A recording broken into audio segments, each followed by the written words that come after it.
درسنا اليوم يتكون من عنصرين أساسيين. Notre cours aujourd'hui, il porte sur deux éléments essentiels. La différence entre un champ lexical et un champ sémantique et quelles sont les questions qui peuvent être posées le jour d'un examen régional. العنصر الأول ما هو الفرق ما بين الحقل المعجمي والحقل الدلالي. Donc on a déjà expliqué qu'est-ce que c'est qu'un champ lexical. On a dit que un champ lexical est l'ensemble des termes ou bien des mots qui se rapportent à une idée, à un thème ou bien à une notion quelconque. مجموعة الكلمات التي تصب في تيمة أو موضوع معين. Alors que pour le champ sémantique est le sens et l'ensemble des sens qui portent sur ou bien que peut avoir un mot. L'ensemble des sens que peut avoir un mot selon le contexte. مجموع المعاني التي يمكن أن تكون لكلمة واحدة.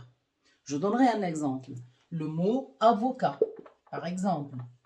Le mot avocat, c'est un terme polysémique.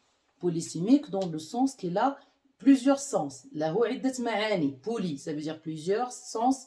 Ou bien sémique, ça veut dire sens. Donc, il est polysémique, il peut avoir plusieurs sens. Il peut avoir le sens de fruit. Donc, l'avocat, c'est un fruit. L'avocat, il est fakiha. Comme il peut avoir le sens de métier. L'avocat, un avocat, c'est une fonction ou bien un métier. بمعنى مهنة. Je mange un avocat, c'est-à-dire je mange le fruit de l'avocat. J'ai rencontré un avocat, ça veut dire je rencontrais un homme qui exerce le métier de l'avocat. Ça veut dire il est un avocat. هو محامٍ. هنا بمعنى كلمة فاكهة. Donc c'est ça la différence entre un champ lexical et un champ sémantique. Maintenant on passe aux questions posées en examen. Parmi les questions qui peuvent être posées le jour de l'examen, nous avons repérer le champ lexical de la mort. D'accord? ما هي الكلمات التي يمكن أن تكون الحقل المعجمي للموت؟ يعني استخراج جميع الكلمات التي تصب في تيمة الموت. Ou bien, de quel champ lexical s'agit-il dans le premier paragraphe? بمعنى ما هي الكلمات التي يمكن أن تكون لنا حقلا معجميا معينا في الفقرة الأولى مثلا. Pour les questions qui concernent le champ sémantique, on peut donner comme question quel est le sens ou bien quel sens peut-on donner au mot peine? Donc nous avons ici le mot peine qui est polysémique et qui a plusieurs sens. Donc on va chercher le sens de ce mot selon le contexte. سوف نبحث عن المعاني لكلمة peine حسب السياق.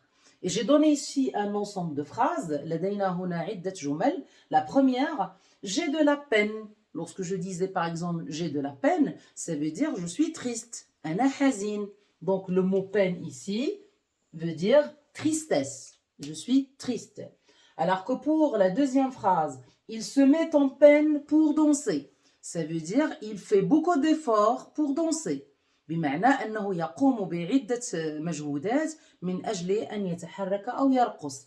Donc le mot peine ici, selon le contexte, veut dire faire un effort. Troisième phrase, purger une peine, ça veut dire s'acquitter d'une condamnation, ça veut dire être innocent, يعني تبرئته من تهمة معينة. كلمة peine في الجملة الثالثة بمعنى البراءة. Alors que pour la quatrième phrase, il a de la peine de parler en public. Ça veut dire il a de la difficulté, ils se sont gênés d'être devant un public. Donc le mot peine ici a pour sens gêne, يعني بمعنى أنه ليس لديه الجرأة بأن يتكلم أمام الجمهور. Donc ici, il veut dire gêne, ou bien gêne, ça veut dire il est dérangé d'être devant un public. Donc voilà, grosso modo, la différence entre le champ lexical et le champ sémantique, de même que c'est le dernier cours concernant la série de nos cours qui portent sur le champ lexical.